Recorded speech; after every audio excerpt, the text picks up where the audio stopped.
भक्ती मातेला तारुण्य अवस्था प्राप्त झाली आणि मंडळी ज्ञान आणि वैराग्य या दोघांना सचेत अवस्था प्राप्त झाली श्रीमद भागवताची कथा श्रवण केल्यामुळे। प्रत्यक्ष भक्ती माता कथा अगदी पहिल्याच प्रकरणात आली आहे, शेवटच्या प्रकरणातही आली असती कारण महात्म्य सांगायचं होतं ना, पण पहिल्याच प्रकरणात त्याला कारण असं आहे की आपल्या सुद्धा अंतःकरणातली भक्ती माता ती जीर्ण झाली आहे, जीर्ण। आपल्या सुद्धा अंतःकरणातली भक्ती माता ही जीर्ण झाली आहे वृद्धा काळानं, आणि ती तरुण बनविण्यासाठी आपल्याला श्रीमद भागवताची कथा ऐकायची। भक्ती माता तरुण झाली का मग तिचे दोन पुत्र ज्ञान आणि वैराग्य ते आपोआप सचेत होतील। पहिले अंतःकरणातली भक्ती जागृत करावी लागेल आणि त्याच्यासाठी श्रीमद भागवताची कथा आपल्याला ऐकायची आहे हो। आपल्या सुद्धा अंतःकरणातली भक्ती ती जीर्ण झाली आहे, वृद्ध झाली आहे, ती जशीच्या तशी कायम नाही। आणि म्हणून त्यासाठी श्रीमद भागवताची कथा आपल्याला ऐकायची। स्वतः भक्ती मातेला तरुण बनविणारी, आपल्या अंतःकरणात जीर्ण झालेली भक्ती तिला तरुण बनविणारी ही श्रीमद भागवताची कथा। सोमवारचा प्रसंग तर फार सुंदर आहे आणि त्यातूनही आपण महात्म्यच श्रवण करणार आहोत। तुंगभद्रा नदी आणि तुंगभद्रा नदीच्या काठावर अनुपम नावाचं नगर। तुंगभद्रा, भद्रा म्हणजे कल्याण करणारी, तुंग म्हणजे अधिकाधिक कल्याण करणारी ती तुंगभद्रा। आणि या नदीच्या काठावर अनुपम नावाचं नगर आणि या नगरामध्ये आत्मदेव नावाचे ब्राह्मण राहत होते। आत्मदेव ज्यांनी आपल्या आत्म्यात देवाला विराजमान केलं, जिन्होंने अपनी अंतर आत्मा में भगवान को बिठाया, आत्मदेव, ज्याचा आत्माच देव झाला, आत्मदेव ब्राह्मण होते। पौराहित्य कर्मकांडाचा प्रसार हे काम त्यांचं होतं। पंचकृषीमध्ये नामांकित व्यक्तिमत्व आत्मदेवांचं, आणि ऐश्वर्य, धनद्रव्य सगळं विपुल प्रमाणात। पत्नी होती, तिचं नाव धुंदुली। धुंदुली, धुंदुली याचा अर्थ आहे तर्क वितर्क करणारी बुद्धी। तर्क वितर्क, ज्यात आपला सगळ्यात जास्त वेळ आपण घालवतो, सगळ्यात जास्त वेळ आपण तर्क करण्यातच घालवतो ना। तर्क करण्यातच ठरवलं का नाही मग होईल का, नाही मग कसं होईल, नाही मग होईलच कसं म्हणतो मी, तर्क। सगळा वेळ चालवला तर्क, सगळा वेळ घालवला तर्क करण्यात, म्हणून अजून अर्क काही हाती आला नाही। सगळा वेळ घालवला तर्क वितर्क करणारी बुद्धी धुंदुली. प्रसंग असा आहे मंडळी, संतानहीन असणारे आत्मदेव म्हणजे पुत्र नव्हता, पुत्रीही नव्हती, संतानहीन. आणि याचं दुःख धुंदुलीला नव्हतं, हे एक विशेष. म्हणजे ती स्त्री असून सुद्धा तिचे विचार असे होते अपवादात्मक. ती म्हणायची बरं झालं, ती झंझटच नाही. ते लेकरांना नाव घालायचं, मग लेकरांना जीव घालायचं, मग त्याच्या मागं धावायचं आणि मग म्हणे त्याला पाळण्यात निजवायचं. बरंच झालं, ती भानगडच नाही. म्हणजे अशा अपवादात्मक विचाराची ती होती धुंदुली. प्रसंग असा आहे, सगळं काही करून पाहिलं. देवाचं नवस काय, तीर्थयात्रा काय, अन्नदान काय, वस्त्रदान काय, सप्ताची पंगत काय, कीर्तनकाराचं म्हणे या हे कीर्तनकार येणार आहेत, चला मग आम्हीच सगळं यांचं करतो. म्हणजे अशा पद्धतीनं सगळे सात्विक कार्य करून झाले तरी सुद्धा यश नाही, निराशा. आणि म्हणून मरणाचा निर्णय घेतला, मरणाचा. हा, प्राण त्याग करण्याचा निर्णय घेतला, मला जगायचंच नाही. एक सांगू का मंडळी, आत्महत्या करणे ही आलेल्या संकटावर केलेली मात नाही बरं, आलेल्या संकटावरचा तो पर्याय नाही बरं, तर आलेल्या संकटांना भिवून पळून जाऊन काढलेली ती एक पळवाट आहे आत्महत्या म्हणजे. आणि ती करू नये असं शास्त्र सांगतं. आणि कायद्याचंही म्हणणं तसंच आहे, नाही का? म्हणतात ना, आत्महत्या गुन्हा आहे, अपराध आहे. हा, कायद्याचंही म्हणणं तसंच आहे. काय द्यायचं आता पहा तुम्ही. हा, असं असलं का डाउनलोड करून घेत जा तुमचं तुम्ही. हा, तेव्हा मंडळी करूच नाही आत्महत्या, कुणीच करू नये. मला जेव्हा फोन येतात की नाही, दीदी मरूनच जाऊशा वाटते. हा, मी सांगत असते तुमचा निर्णय तुम्ही घ्या, पण जरा 2 दिवसानंतर घ्या. ते मला विचारतात का, मी त्यांना सांगते 2 दिवस मी सांगते तसं करून बघा. काय करायचंय मग त्यांना सांगते, शहराच्या ठिकाणी जा, म्हणजे जिल्ह्याच्या ठिकाणी किंवा तालुक्याला गेले तरी चालतील.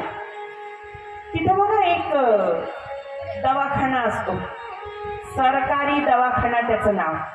हा, आणि त्या सरकारी दवाखान्यामध्ये 2 वार्ड असतात. एक असतं ऍक्सिडेंटल डिपार्टमेंट, अपघाती विभाग, आणि दुसरा असतो बर्निंग वॉर्ड, जळलेल्या पेशंटचा वॉर्ड. हा, मी त्यांना सांगते बस मरायचं आहे ना, आता निर्णय घेतलाच ना मरायचं म्हणून, मग एक तीर्थयात्रा केल्यासारखं या सरकारी दवाखान्यातल्या 2 वार्डात जाऊन या बरं. हा, ते जातात ऍक्सिडेंटल डिपार्टमेंटमध्ये.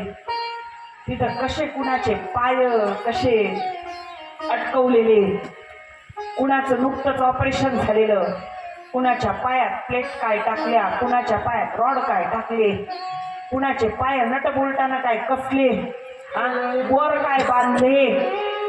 आणि ते तेव्हा त्यांचा तडफडाट, त्यांचं दुःख, त्यांची वेदना, त्यांची यातना, त्यांचं तडफडणं. आणि कशासाठी? देवा मला जिवंत ठेव बाबा, यातून वाचव.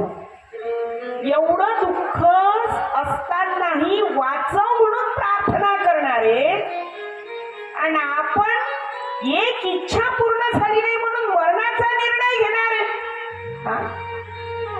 अहो, जीवन फार सुंदर प्रवास आहे. माहित आहे, मध्यमवर्गीयांचं जीवन म्हणजे संघर्षच, संकट संसाराची मालिकाच माहित आहे. पण आहे ना पांडुरंगावर विश्वास? देह जाओ अथवा राहो, पांडुरंगी दृढ भाव. आहे ना तो गणपती? आपल्यावर कृपा करायसाठी आलाय ना तो. आणि मग त्याची कृपा लक्षात न घेता एका क्षणात मरणाचा निर्णय घेऊन मोकळं. पुन्हा जीवन मिळेलच याची खात्री नाही बरं. पुन्हा मनुष्य जीवन प्राप्त होईलच याची खात्री नाही. मरने के लिए वक्त दोबारा मिलेगा, लेकिन उपस्थित देवियों और सज्जनों, जिंदगी जीने के लिए वक्त दोबारा नहीं मिलेगा. म्हणून मरणाचा निर्णय घेऊ नये. मरणाचा निर्णय किती का टेन्शन आलं आणि किती का तुम्ही टेन्शन मध्ये असतात, डिप्रेशन मध्ये असतात, तरी मरणाचा निर्णय घेऊ नये महाराज. ते ठिकाण सोडावं, 4 दिवस दुसऱ्या ठिकाणी फिरून यावं. नातेवाईकांच्या घरी जाऊ नये, कारण ते डिप्रेशन जास्त वाढवतात. तीर्थयात्रा करायला गेलं पाहिजे.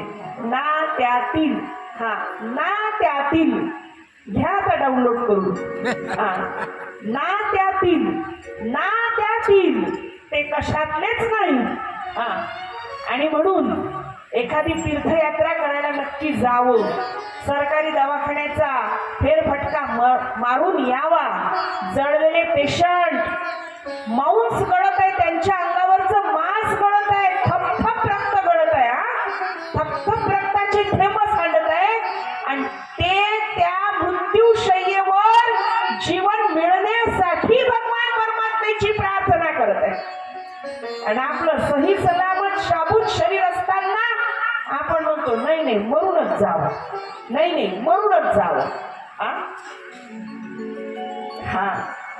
हे जे सगळं आहे ना, हे न संपणार आहे हो, न संपणार आहे. ज्याच्याजवळ आहे काय दौलत नाही का, धन संपत्ती, त्याच्याकडेही दुःख आहे. ज्याच्याकडे नाही त्याच्याकडेही दुःख आहे. ज्याच्याकडे आहे त्याच्याकडे दुःख आहे महाराज, ज्याच्याकडे नाही त्याच्याकडे सुद्धा दुःख आहे. मग मरायचं कशाला?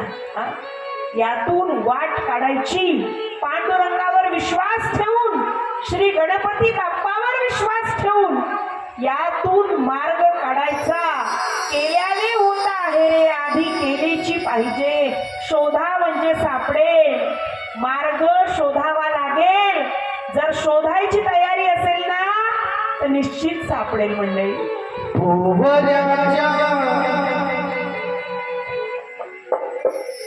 भोवऱ्याच्या संसाराच्या बुडालो पार.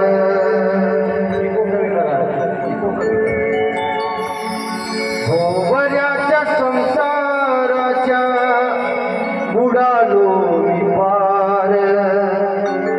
हात दे रे पांडुरंगा तुझाची आधार. हात दे रे पांडुरंगा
आणि आले नदीच्या काठावर. आणि जसे ध्यान धारणा पूजापाठ आपलं सगळं केलं आणि नदीत उडी घेणार एक साधू महापुरुष, एक सिद्ध महापुरुष, एक ऋषी तिथे आले. आणि त्या ऋषींनी थांब थांब थांब हाक मारली. थांबले. तुझा चेहरा पाहून असं वाटतं तू ब्राह्मण आहे. होय, मी ब्राह्मण आहे. अरे मग समाज कार्य सोडायचं समाज कार्य करायचं सोडलं, पौराहित्य कर्मकांड करायचं सोडलं आणि अशी काय उडी मारतोस जसा काही मरायला चाललायस.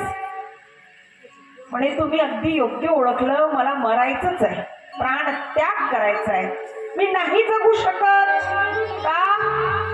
कारण मी संतानहीन हो. हा, मला मूलबाळ नाही झालं. ऋषींनी विचारलं, बरं कशासाठी पाहिजे मूलबाळ? म्हणे माझा वंश समाजात टिकून राहावा यासाठी. समजावून सांगितलं, अरे बाबा प्रारब्धाचा दोष, शरीराचा काहीतरी दोष, असा काय हा तुझा हट्ट? परमेश्वराची मर्जी म्हणून स्वीकार, परमेश्वराची मर्जी म्हणून स्वीकार. मरायचा निर्णय घेऊ नकोस बाबा. ते ऋषी महात्मा समजावून सांगू लागले. म्हणे नाही, मला मरायचंच आहे, मी जगणारच नाही. ठरवून आलोय, मला मरायचंच आहे. ऋषी महात्मा समजून सांगू लागले. मानवी जीवनाचं महत्व पटवून दिलं. नको रे बाबा नको. सांगितलं म्हणे समाजामध्ये वंश टिकून ठेवण्यासाठी, समाजामध्ये नाव टिकून ठेवण्यासाठी लेकरा बाळांना जन्म द्यायचा नाही. तुझं कर्म जर सात्विक असेल, वाक्याला अंडरलाईन, अधोरेखांकित वाक्य, तुझं कर्म जर सात्विक असेल, तुझी वृत्ती जर सत्ववृत्ती असेल, तर तुझं नाव या समाजामध्ये टिकून राहायला तुझं कर्म सात्विक कार्य तेवढं पुरेसं आहे. सात्विक कार्य, ईश्वरी कार्य एवढं पुरेसं आहे. मुला बाळांना जन्म द्यायचा आणि मग वंशाचं नाव टिकेल असं नसतं. म्हणे नाही, तुम्ही काही सांगा, मी मरणार म्हणजे मरणार. आता ऋषी ते स्वतःच्या समोर कसं काय मरू देईल? आणि मग दोघांमध्ये चर्चा चालली. आत्मदेव म्हटले, ठीक आहे, तुम्ही म्हणता ना नाही मरत, पण मला आशीर्वाद द्या की मला पुत्र झाला पाहिजे, मला संतान झाली पाहिजे, संतान झालं पाहिजे, मला आशीर्वाद द्या. डोळे मिटून ध्यान केलं. अंतर्ज्ञानी असणाऱ्या सिद्ध पुरुष, ऋषी मुनी, महात्मा त्यांनी ओळखलं. म्हणे काय आत्मदेवा, काय मागतोस? अरे बाबा 7 पिढ्यांपर्यंत तुला पुत्र प्राप्ती नाही. म्हणे मग मी मरतो. मी मरतो. नाही तर मग आशीर्वाद द्या. झोळीतून आपल्या एक फळ काढलं आणि ते फळ आत्मदेवाच्या हातात दिलं. म्हणे हा पुत्र होईल, पण त्यापासून तुला कुठल्याच प्रकारचा आनंद मिळणार नाही. म्हणे चालेल, ठीक आहे, आता माझं एवढं वय, तो होईल, आता मोठा होईल, तोपर्यंत जगणार कोण, वाचणार कोण? ठीक आहे, मला आता होतोय ना पुत्र. निरंतर टिकणारा आनंद आपल्याला प्राप्त होत असतो, पण त्याच्या सोबत आपण क्षणभंगूर सुखाच्या लालसेनं त्या आनंदाला आपण सोडतो. क्षणभंगूर अशा सुखाकडे आपली धाव असते. क्षणभंगूर सुख ते क्षणात नाहीच होणार असते आणि म्हणून हा जीव कायम उदास आणि निराश असतो. मंडळी, फळ हातात घेतलं, त्या फळाकडे पाहिलं, अत्यंत आनंदाने आत्मदेव घरी आले अत्यंत आनंदाने. आता माझं स्वप्न पूर्ण होणार, माझ्या घरी पुत्राचा जन्म होणार, माझं स्वप्न पूर्ण होणार, माझ्या घरी पुत्राचा जन्म होणार आणि मी आता पिता होणार, बाप होणार. अत्य आनंदाने आत्मदेव हातात फळ घेऊन घरी आले आणि हात मारली. अरे भगवान सुनती हो, अरे धुंदुली ऐकलंस का? धुंदुलीनं पाहिलं आत्मदेवजींना आणि धुंदुली काय म्हटली? ती काही वेगळी होती का? ती आपल्यातलीच एक. ती काय म्हटली?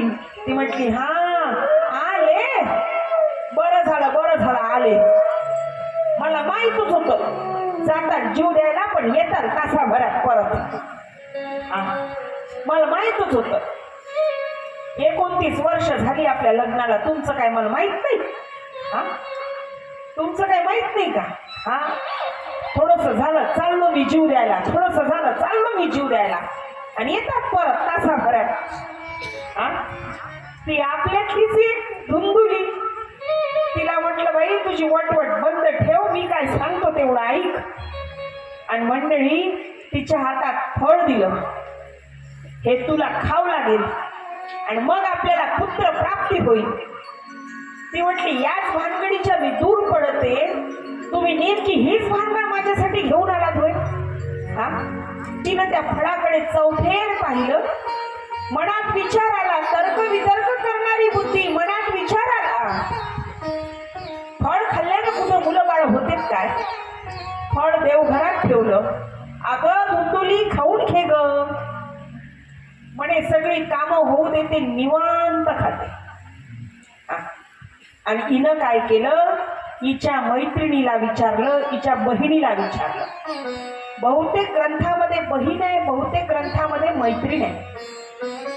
बहीण का मैत्रीण हा तर्क आपण करणार नाही. बहिणीला तिनं विचारलं आणि बहिणीनं सांगितलं नको ग बाई, या भानगडीत नको पडूस. मला आत्ता 2 महिने झाले, मी गरोदर आहे आणि काय मोठं संकट असतं ते. कसं असतं ना, धुंदुली आणि धुंदुलीची बहीण आणि धुंदुलीच्या बहिणीला तिनं सल्ला विचारला. तिने एखाद्या कथाकार महाराजाला, एखाद्या कीर्तनकार महाराजाला, एखाद्या पूजा पाठ करणाऱ्या पंडिताला सल्ला विचारला नाही. तिने बहिणीला विचारला. बुद्धीचा विषय ऐका बरं, बुद्धीचा विषय आणि बुद्धीच्या विषयावरून संगती ठरत असते. बुद्धीचा विषय आणि बुद्धीच्या विषयावरून संगती ठरत असते. बुद्धीचा विषय भजन आहे ना, मग आपल्याला भजन करणाऱ्याची संगती आवडते, कारण आपल्या बुद्धीचा विषय भजन आहे. ज्यांच्या बुद्धीचा विषय तंबाखू आहे त्यांना तंबाखू खाणाऱ्यांचीच संगत आवडते. माझं तर असं निरीक्षण आहे मंडळी, म्हणजे माय सेल्फ ऑब्झर्वेशन, माझं असं निरीक्षण आहे की आत्मविश्वासाचं दुसरं उदाहरणच नाही द्यायला. आत्मविश्वास त्यांना कसं कळतं काय, कुणाच ठाऊक काय स्किल आहे, काय कौशल्य आहे. गर्दी किती का असेना, तो एक तंबाखू खाणारा दुसऱ्या तंबाखू खाणाऱ्याच्याच समोर हात पुढं करतो. आहे काय थोडंसं टाक बरं हातावर. केवढा आत्मविश्वास, काय कॉन्फिडन्स.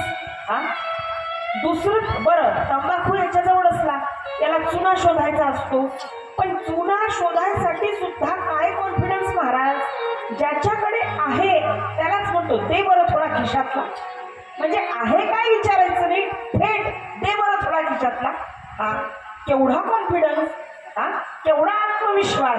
दुसरं उदाहरणच नाही आत्मविश्वासासाठी.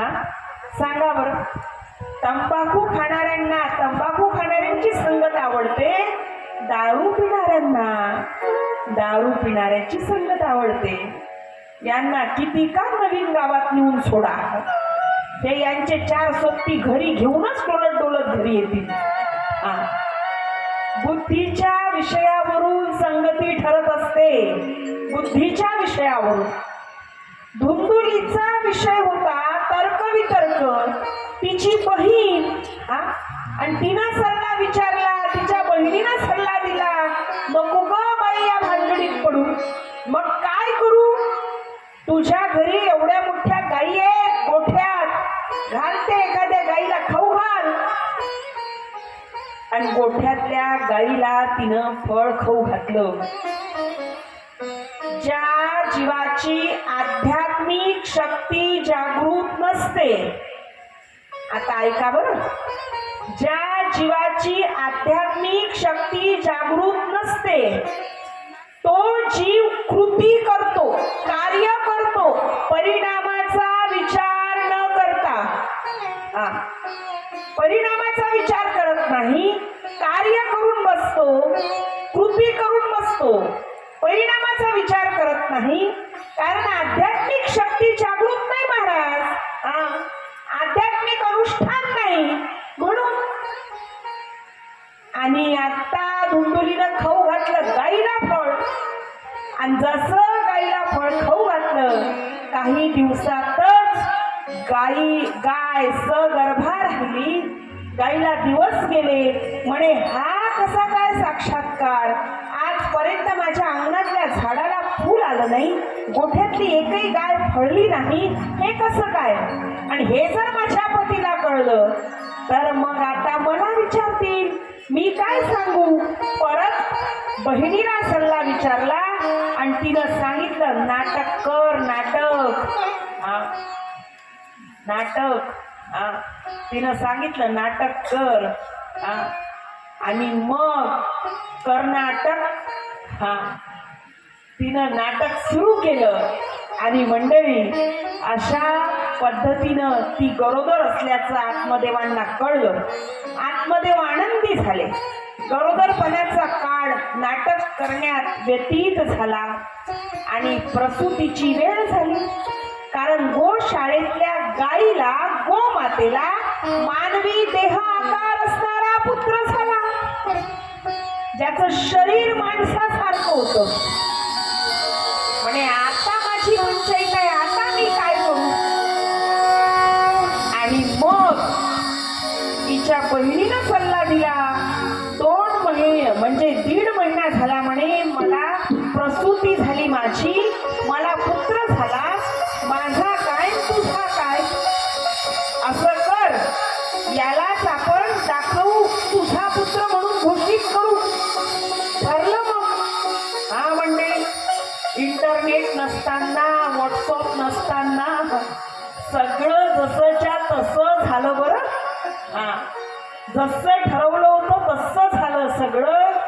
बहिणीचा पुत्र धुंदुलीनं हाती घेतला, प्रसूती झाली, पुत्र झाला असं जाहीर करण्यात आलं. 2 महिने झाले होते लेकराला होऊन.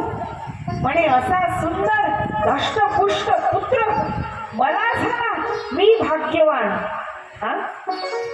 भगवान देत आहे तो छप्पर फाडके. एक मागितलं होतं, 2 पुत्र मिळाले. एक गोशाळेतल्या गाईला झालेला आणि एक धुंदुलीला झालेला. दोन्ही पुत्राचं उत्तरदायित्व आत्मदेवजींनी स्वीकारलं. महाराज दोन्ही पुत्राचं नामकरण केलं. गोशाळेत झालेला, गोठ्यात गोमातेला झालेला, त्याचं शरीर जरी माणसासारखं असलं, मानवी देह आकार त्याच्या शरीराला असला, तरी त्याचे कान गायीसारखे होते. म्हणून त्याचं नाव ठेवलं गोकर्ण. कर्ण म्हणजे कान, गो म्हणजे गाय. ज्याचे कान गायीसारखे आहे तो गोकर्ण. आणि धुंदुली ही माझी पत्नी आणि हिनं माझी ही इच्छा पूर्ण केली. धुंदुलीनं जन्म दिला, धुंदुलीचा पुत्र म्हणून धुंदुकारी. धुम धुम करोती इति धुंदुकारी असं नाव ठेवलं. धुंदुकारी. आता दोन्ही मुलांचं लालन पोषण सुरू झालं. समाज मोठ्या कौतुकाने पाहायला लागला. आत्मदेवांना 2 पुत्र झाले, आत्मदेवांना 2 पुत्र झाले. काय देवाची कृपा झाली. समाज मोठ्या कौतुकानं पाहू लागला. अत्यंत सुंदर लाडा कौतुकात दोन्ही पुत्र मोठे झाले, म्हणजे थोडे मोठे झाले, बालवय. आणि या बालवयातच आत्मदेवजी दोघांनाही आपल्या सोबत नेऊ लागले. म्हणजे पूजापाठ करायला जायचे ना आत्मदेवजी, धुंदुकारी आणि गोकर्ण. तेव्हा धुंदुली तिथे आली, धुंदुली. आणि धुंदुली म्हणते खुशाल गोकर्णाला घेऊन जा. पण धुंदुकारी माझा पुत्र आहे त्याला नेऊ नका. धुंदुकारी माझा पुत्र आहे त्याला नेऊ नका. का?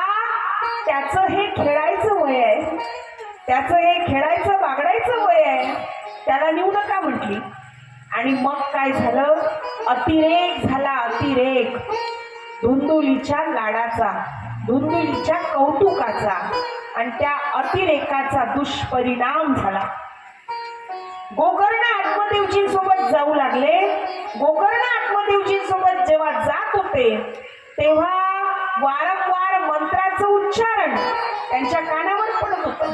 पूजा कशी मांडायची, स्वस्ती वाचन कसं करायचं, नामजप कसा करायचा, पूजेला बसलेले यजमान त्यांच्याकडून संकल्प कसा वधवून घ्यायचा, हे सगळं गोकर्णजी पाहायचे. वारंवार तेच पठण, शास्त्राचं वाचन कानावर पडायचं. परिणाम असा झाला, लहान वयातच गोकर्णजी कुशाग्र पंडित बनले. आणि धुंदुकारी मात्र, धुंदुकारी आता गावातल्या उन्हाळ पोरांबरोबर खेळू लागला. शाळेत जायचं नाही, गुरुकुलात जायचं नाही.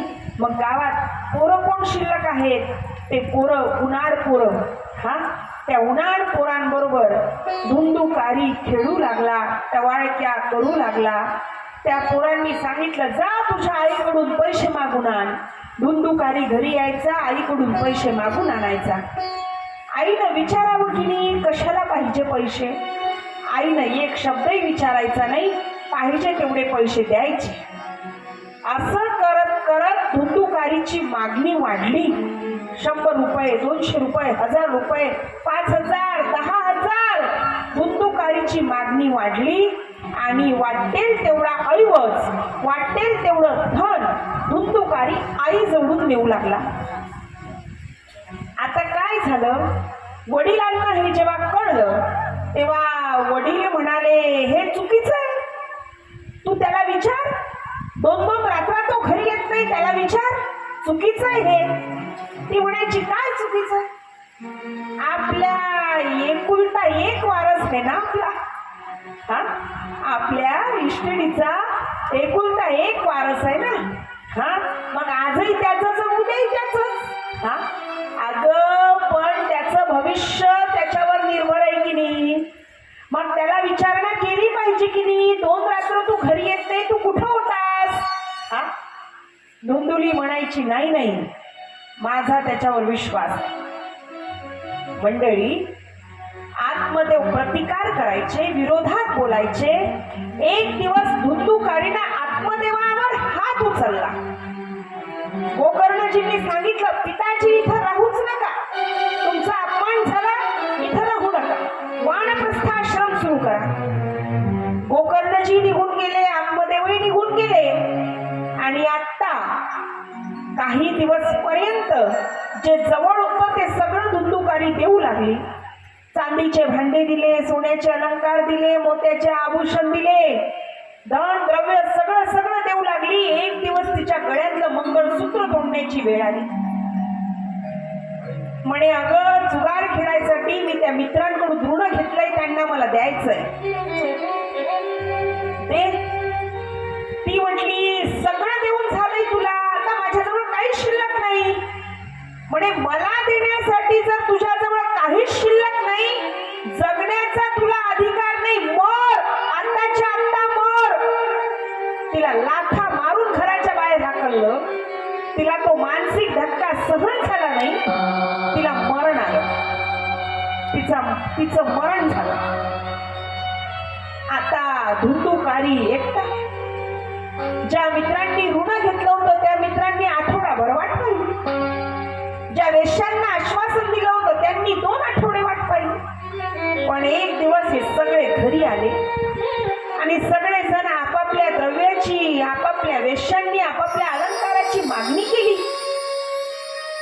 धुंदुकारी म्हणे तुम्हाला देण्यासाठी माझ्याजवळ काहीच नाही.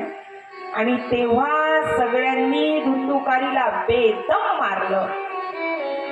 एवढं मारून मरण येत नाही असं कळल्यानंतर जीभ बाहेर काढली, जिभेवर जळते निखारे टाकले.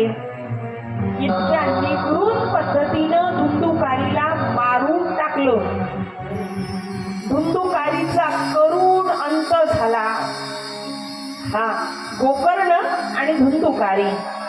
मंडळी, वाईट कर्म कराल तर वाईट कर्माचं फळ वाईटच असेल यात शंका नाही. जैसे ज्याचे कर्म तैसे फळ देतो रे ईश्वर. जगी जीवनाचे सार घ्यावे जाणून सत्वर. जगी जीवनाचे सार घ्यावे जाणून सत्वर. तैसे ज्याचे कर्म तैसे फळ देतो रे ईश्वर. तैसे ज्याचे कर्म तैसे फळ देतो रे ईश्वर. जगी जीवनाचे सार घ्यावे जाणून सत्वर. जगी जीवनाचे सार घ्यावे जाणून सत्वर. तैसे ज्याचे कर्म तैसे फळ देतो रे ईश्वर. तैसे ज्याचे कर्म तैसे फळ देतो रे ईश्वर. हरी बोल.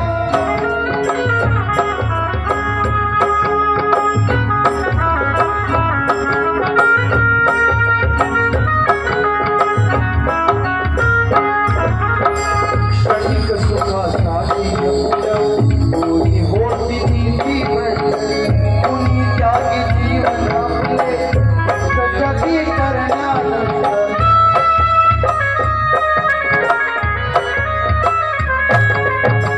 देह करी जे काही, देह करी जे काही, आत्मा भोगितो नंतर. तैसे ज्याचे कर्म तैसे फळ देतो रे ईश्वर. तैसे ज्याचे कर्म तैसे फळ देतो रे ईश्वर. जगी जीवनाचे सार घ्यावे जाणून सत्वर. जगी जीवनाचे सार घ्यावे जाणून सत्वर. तैसे ज्याचे कर्म तैसे फळ देतो रे ईश्वर. तैसे ज्याचे कर्म तैसे फळ देतो रे ईश्वर.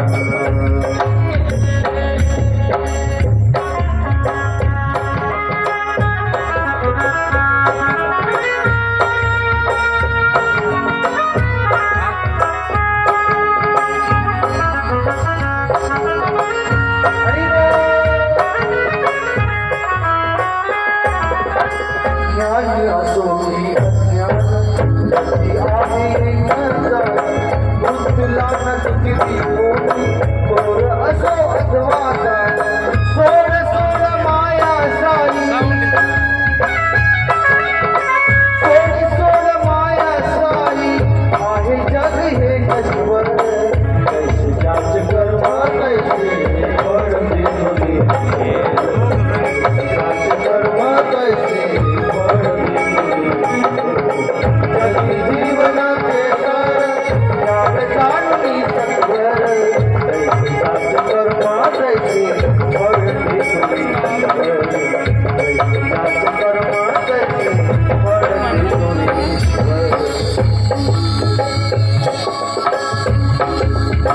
मनाकंत वाटून ज्याचे शुद्ध होई अंतःकरण. क्षमा करी परमेश्वरच्या जातो तयाला दोषण.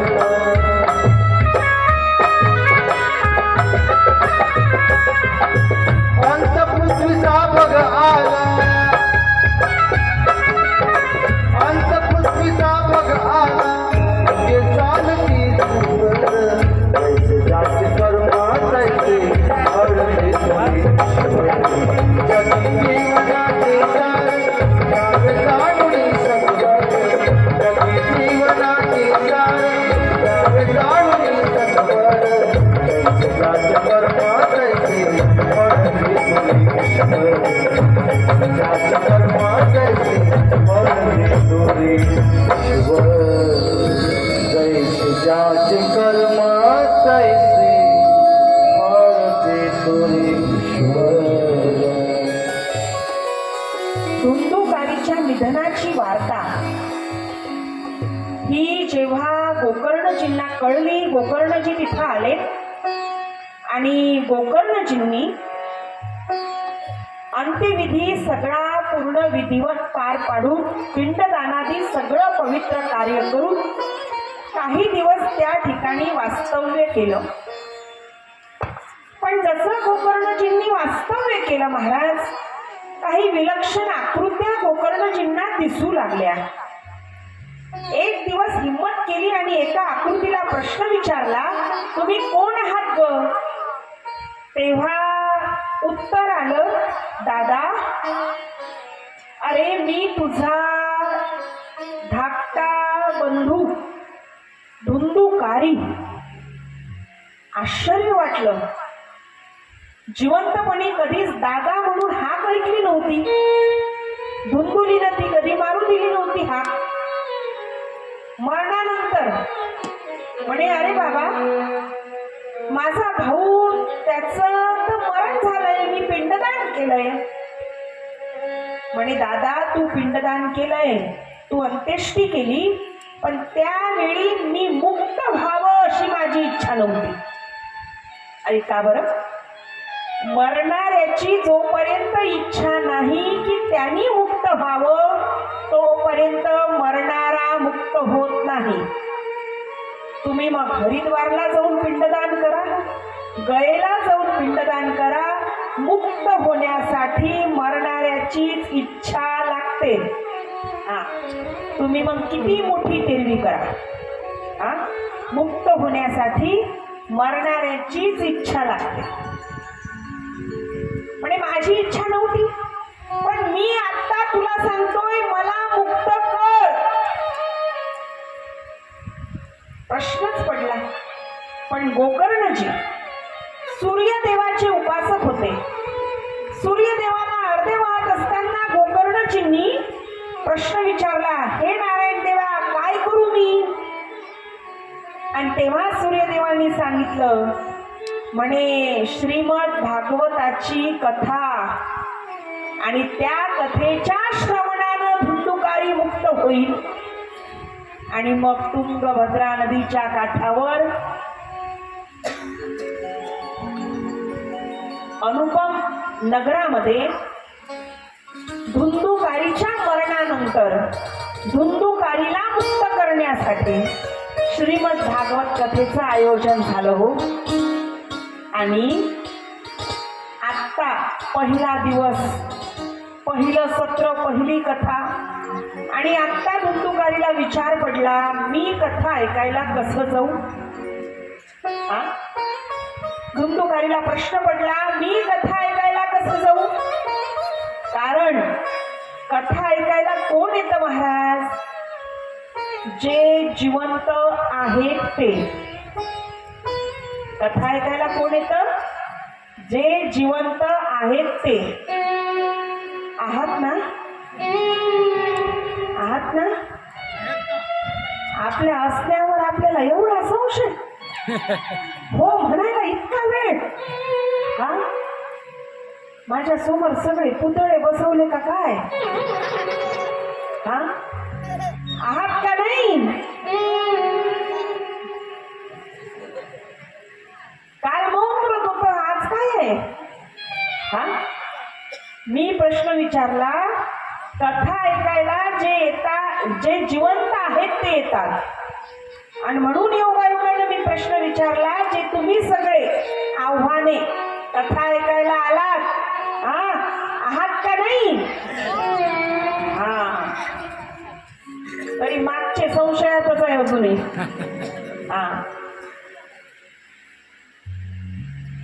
एक वेळू होता, वेळू. त्या वेळूला 7 नळकांडे. आणि त्या 7 नळकांड्याच्या वेळूत जाऊन घुसला धुंदुकारी. एक दिवसाची एक कथा ऐकली का एक नळकांड फुटायचं. आणि अशा प्रकारे 7 दिवसाची कथा ऐकली. 7 नळकांडे फुटले. आतमध्ये असलेला धुंदुकारी तो मुक्त झाला श्रीमद भागवताच्या श्रवणानं. हा. मरणानंतरही जे जिवंत आहे त्यांना मुक्तीच्या परमपदापर्यंत तर पोचवतेच, पण महाराज एखाद्याने मरणोपरांत जरी कथा ऐकली ना तर त्याला सुद्धा मुक्तीच्या परमपदापर्यंत पोचविणारं दिव्य शास्त्र म्हणजे श्रीमद भागवत आहे. शरीर रूपी आपण सुद्धा इथं जे बसले आहोत, आपण सुद्धा वेळूच आहोत. वेळू बासा कळतो ना, वेळू कळतो ना, बासाच म्हणतात ना तुमच्याकडे. वेळू वेळू वेळूच म्हणतात ना. आपण सुद्धा वेळू आहोत, आपण सुद्धा बासा आहोत. आणि तो धुंदुकारी अविद्येच्या रूपानं, अज्ञानाच्या रूपानं, कुसंस्काराच्या रूपानं, दुर्गुणाच्या रूपानं, दुर्व्यसनाच्या रूपानं तो धुंदुकारी आपल्या या शरीर रूपी वेळूमध्ये बसलेला आहे. आपल्याला सुद्धा 7 दिवसाची कथा ऐकायची आहे आणि एक एक दुर्गुण, एक एक दुर्व्यसन या कथारूपी यज्ञामध्ये समर्पित करायचं आहे. ही खरी भागवताची कथा बरं. परिवर्तन ही कथेची दुसरी बाजू, संकल्प ही कथेची दुसरी बाजू. कथा ऐकली, परिवर्तन झालंच पाहिजे. मग रोज खरं बोलणे इतकं का होईना, रोज एक माळ करणे इतकं का होईना, परिवर्तन झालंच पाहिजे. गावागावात कथा चालल्या महाराज. या गावागावात चाललेल्या कथांमधून जर परिवर्तन झालं नाही तर मला सांगा ना, कथेचं काय फळ? समाजाने यावं, कथा ऐकावी, 7व्या दिवशी घरी जावं. कथा जास्ती यावं, कथाकारांनी यावं, कथा सांगावी, 7व्या दिवशी घरी जावं पाकिट घेऊन कंसात. मंडळी हेच चाललंय. तुम्ही सगळे श्रोते जाम झाले ऐकून ऐकून, आणि आम्ही फुगून गेलो सांगून सांगून. सांगा बरं, पण कथेचं फळ केव्हा मिळेल, परिवर्तन केव्हा होईल? सक्रियतेनं कथा ऐका, परिवर्तन होईल अशी कथा ऐका. कथेची दुसरी बाजू परिवर्तन आहे, आणि आपल्यामध्ये जेव्हा परिवर्तन होतं ना तेव्हाच कथा श्रवणाचं फळ आपल्याला प्राप्त होत असतं. गीता भागवत करीती श्रवण, गीता भागवत करीती श्रवण, अखंड चिंतन विठोबाचे, अखंड चिंतन विठोबाचे. गीता भागवत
तुका म्हणे माझा घडो त्यांची सेवा तुका म्हणे माझा घडो त्यांची सेवा तरी माझ्या दैवा पर नाही भगवत गई ईश्वर भगवत गई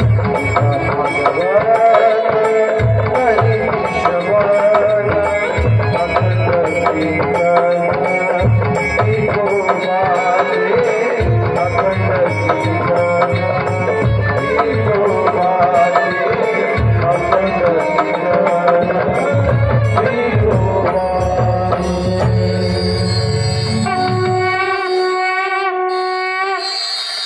आपल्या या पंचकोशीमधलं एक प्रसिद्ध नामांकित व्यक्तिमत्व हरिभक्तपरायण श्रीराम महाराज म्हणजे आपल्या या मंडपामध्ये कथा श्रवणासाठी उपस्थित झाले. व्यासपीठाकडून आयोजकांकडून आपण त्यांचं स्वागत करूया शब्दसुमनांनी आणि तुमच्या टाळ्यांनी. माऊली ज्ञानेश्वर महाराज की जय. जेव्हा जेव्हा या भागामध्ये या परिसरामध्ये कथा होत असते, कथेचं आयोजन होत असतं, तेव्हा तेव्हा महाराजांची भेट ही नक्की ठरलेली असते. महाराजांचं जे गाव आहे ना मोहोज, त्या गावामध्ये सुद्धा 3 वेळा कथा करण्याचा योग आला. अगदी आत्ता डिसेंबर महिन्यामध्ये त्या गावात कथा म्हणजे दत्त जयंतीचा तो जो सप्ताह होता तर महाराजांच्याच गावामध्ये मोहोजला कथा सुरू होती. आणि असं एक आठवणीत राहण्याजोगतं असं लेखीव व्यक्तिमत्व, अत्यंत प्रेमळ स्वभाव असणारे आमचे ज्येष्ठ बंधू म्हणायला हरकत नाही, श्रीराम मचे महाराज कीर्तनकार आहेत, वाणीभूषण आहेत, भागवत कथा सुद्धा ते करतात. आणि याच्या पारमार्थिक या सगळ्या कार्यासोबत भेटीगाठी घेण्याचं सुद्धा अत्यंत जिव्हाळ्याचं कार्य ते सतत करत असतात. आणि असं एक सुंदर आखीव रेखीव व्यक्तिमत्व या मंडपामध्ये हरिभक्तपरायण कीर्तन सम्राट श्रीराम मचे महाराज या ठिकाणी उपस्थित झाले. आपण सर्वांनी पुनश्च एकदा जोरदार टाळ्या वाजवून त्यांचं स्वागत करूया. मंडळी, अशी ही दिव्य आणि पावन भागवताची कथा जिवंत आहे, त्यांचा उद्धार तर निश्चितच आहे, पण मरणानंतरही ज्या कथेच्या श्रवणानं उद्धार होतो अशी अत्यंत पावन श्रीमद भागवताची कथा कलियुगाची सुरुवात झाल्यानंतर सगळ्यात पहिल्यांदा राजा परीक्षित यांनी श्रवण केली. राजा परीक्षित ज्यांना महाभारताच्या युद्धामध्ये वीर मरण प्राप्त झालं ते अभिमन्यू आणि उत्तरा. ही उत्तरा विराट राजाची कन्या, म्हणजे पांडव अज्ञातवासामध्ये आपल्या या महाराष्ट्रामध्ये होते. आणि महाराष्ट्रातला विदर्भ हा भूभाग अज्ञातवासामध्ये पांडव तिथं राहिले, विराट राजाची नगरी. आणि त्या विराट राजाकडे जेव्हा पांडव राहिले तेव्हा या उत्तरेला अर्जुन बृहन्नडा बनले होते ना, तेव्हा अर्जुनाला सांगितलं म्हणे हिला घेऊन जा. आणि तेव्हा अर्जुनाने पुत्रवधू म्हणून तिचा स्वीकार केला. ती उत्तरा आणि अभिमन्यू यांचे पुत्र म्हणजे परीक्षित आईच्या गर्भामध्ये असतानाच जन्म मृत्यू ही परीक्षा द्यावी लागली, किंवा आईच्या गर्भात असताना परीक्षा देऊनच जन्माला आले म्हणून नाव परीक्षित.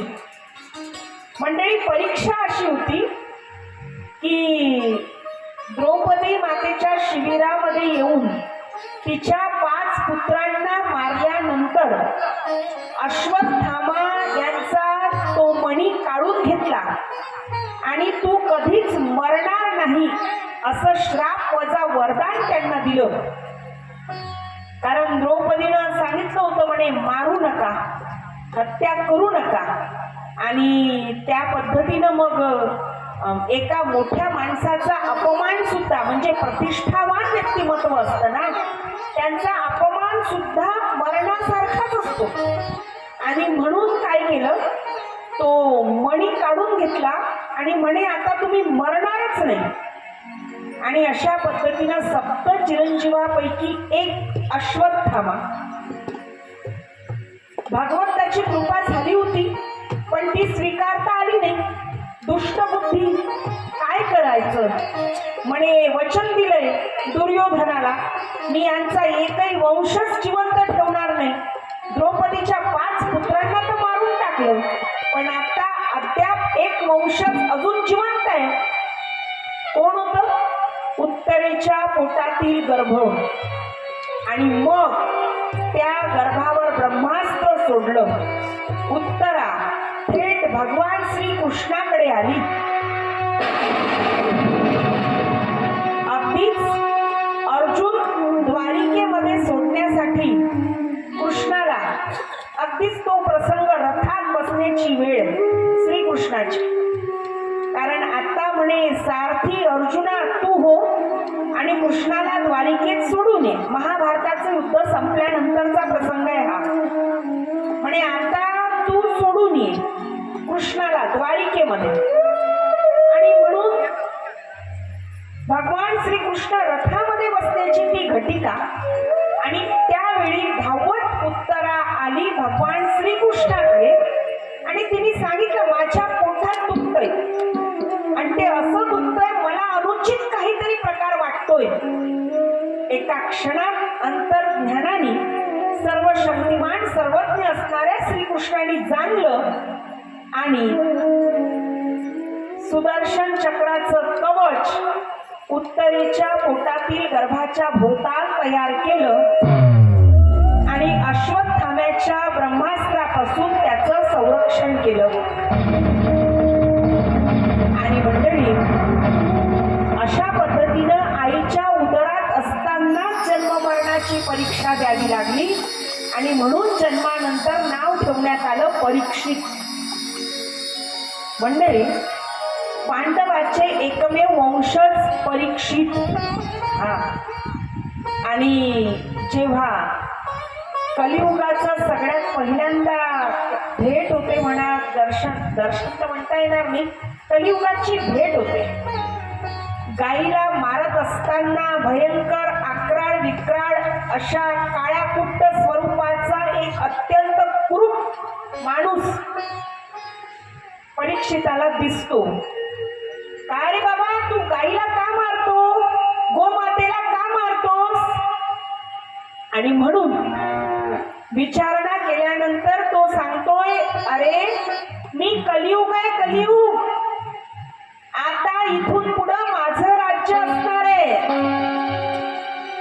असं नाही कोणी येणार कोणी म्हणायचं माझं राज्य असणार आहे, नाही नाही म्हणे, मग युद्ध करावं लागेल. परीक्षित आणि कलियुगाचं युद्ध झालं आणि परीक्षित राजा युद्ध जिंकले, कलियुग युद्ध हरला.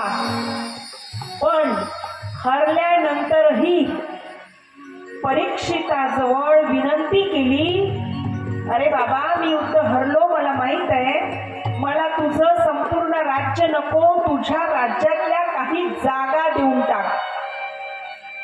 आणि म्हणून मंडळी, तुझ्या राज्यातल्या काही जागा देऊन टाक असं जेव्हा ऐकलं, शरण जो आला त्याला मरण देऊ नये.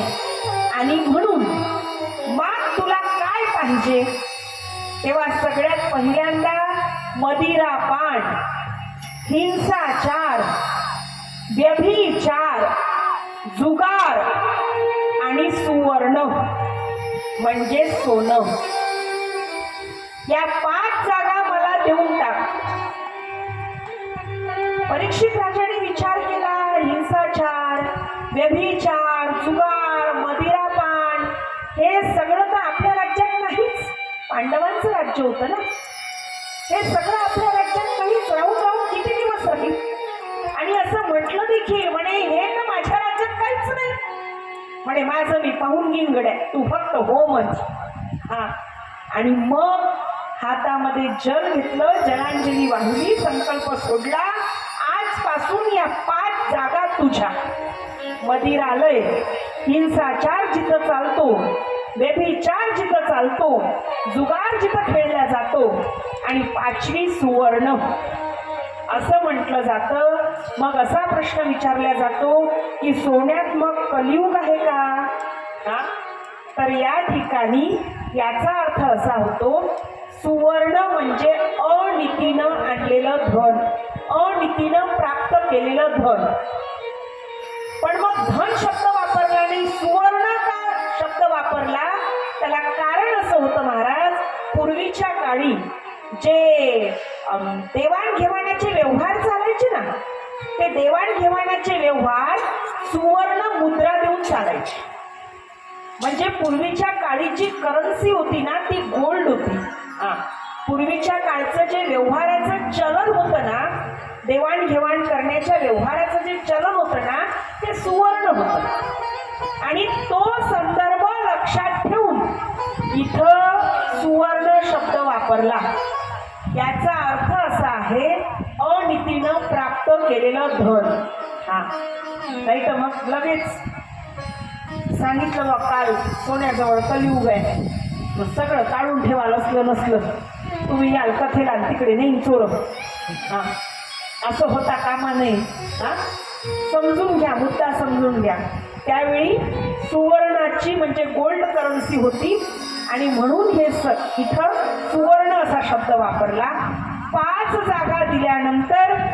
कलियुगाने सगळ्यात पहिली जागा कलियुगाने सगळ्यात पहिलं स्थान कोणतं ठरवलं परीक्षित राजाच्या डोक्यावरचा राजमुकुट का कारण तो राजमुकुट जरासंध राजाचा होता प्रत्यक्ष श्रीकृष्णाने 17 ते 18 वेळा स्वारी करूनही याला मारता आलं नाही एवढा महाभयंकर क्रूर जरासंध मग पांडवांना नेलं भिक्षा मागितली गदा युद्ध तेव्हा मागितलं भिक्षेमध्ये भीमानी गदा युद्ध केलं आणि अशा पद्धतीने गनिमी काव्याची आखणी करून जरासंधाचा वध केला आणि यावेळी काय केलं म्हणे हा बाबा कृष्ण आमच्या सोबत आहे नाही तर याला आम्ही मारलं आता याचं सगळं राज्य आमचं झालं असतं पण हा बासरीवाला बाबा आमच्या सोबत आहे हा नाही राज्य घेऊन येणार भीम म्हटले पण जरासंधाला मी मारलं त्याचे केवळ आठवण म्हणून हा मुकुट नेऊ दे त्याच्या पुत्राला म्हटले एवढा मुकुट मला तेवढा नेऊ दे आठवण म्हणून जरासंधाचा पुत्र नाही म्हटला आणि ते हिसकावून आणलं म्हणजे बळजबरीनं आणलं म्हणजे अनिती आणि म्हणून आज योगायोगानं तो राजमुकुट परीक्षित राजाने परिधान केला आणि कलियुगाला आपली जागा सापडली हा कलियुगाने आपलं स्थान निश्चित केलं एका क्षणामध्ये कलियुग परीक्षित राजाच्या मुकुटामध्ये प्रवेश करतो आणि एका क्षणात परीक्षित राजाची मती भविष्ठ होते रस्त्यानं चालत जाणारे परीक्षित राजा एका ऋषीच्या आश्रमामध्ये येतात आणि एका ज्या आश्रमामध्ये आले श्रमिक ऋषीचा तो आश्रम म्हणे एवढा मोठा राजा तुमच्या आश्रमात आलाय आणि तुम्ही असे डोळे लावून बसले राजाचं स्वागत नाही राजाचा आदरातिथ्य नाही क्रोध आला मी राजा असताना माझं स्वागत नाही माझी सरबराई नाही क्रोध आला आणि मग जवळच पाहिलं मेलेला साप दिसला तो मेलेला साप अर्थात मृत सर्प हातात घेतला श्रमिक ऋषीच्या गळ्यात टाकला आणि हे दृश्य श्रमिक ऋषीचे पुत्र शृंगी यांनी पाहिलं यांनी ऐकलं कारण कोणत्या ग्रंथामध्ये संदर्भ आलाय शृंगी ऋषी तिथं नव्हते ते नदीच्या किनारी होते आणि म्हणून त्यांनी ऐकलं आणि जसं ऐकलं महाराज एका क्षणाचाही विलंब न करता तो व्यक्ती कोण आहे हे न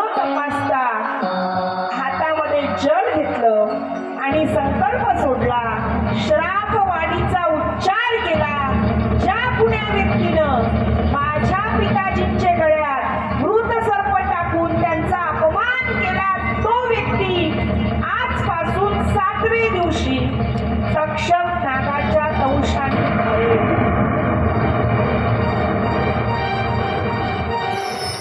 श्रापवाणीचा उच्चार परीक्षित राजाने ऐकला.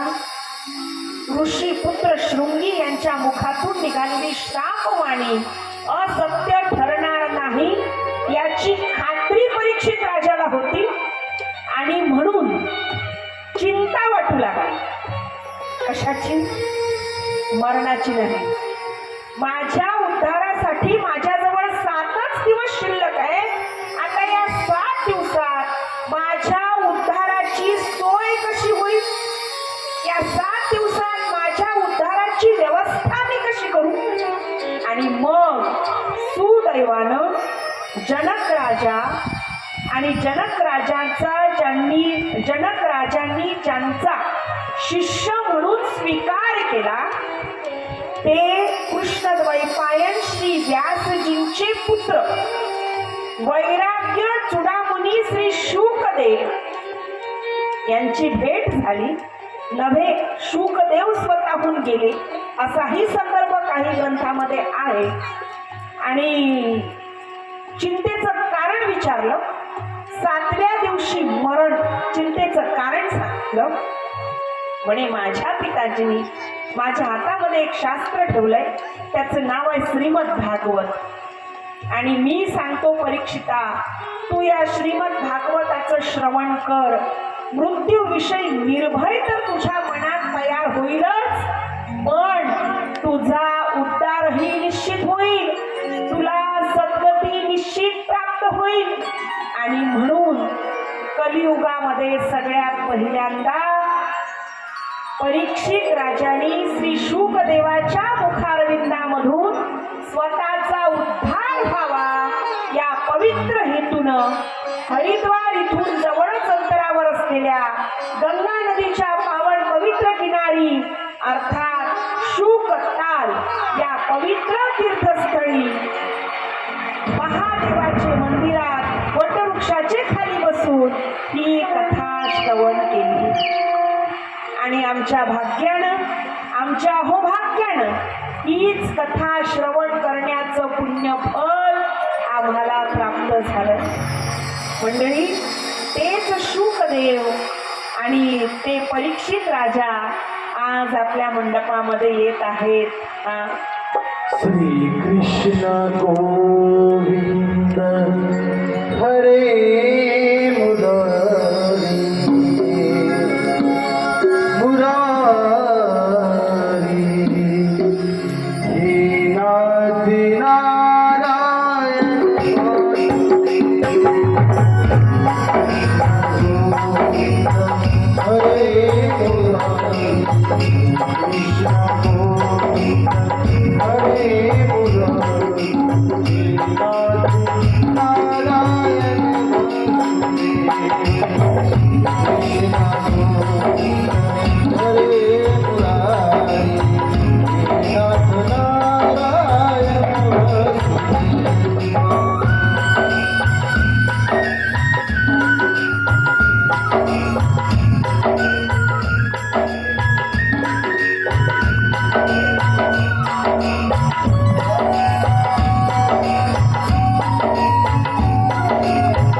श्री शुकदेवांसोबत भेट झाली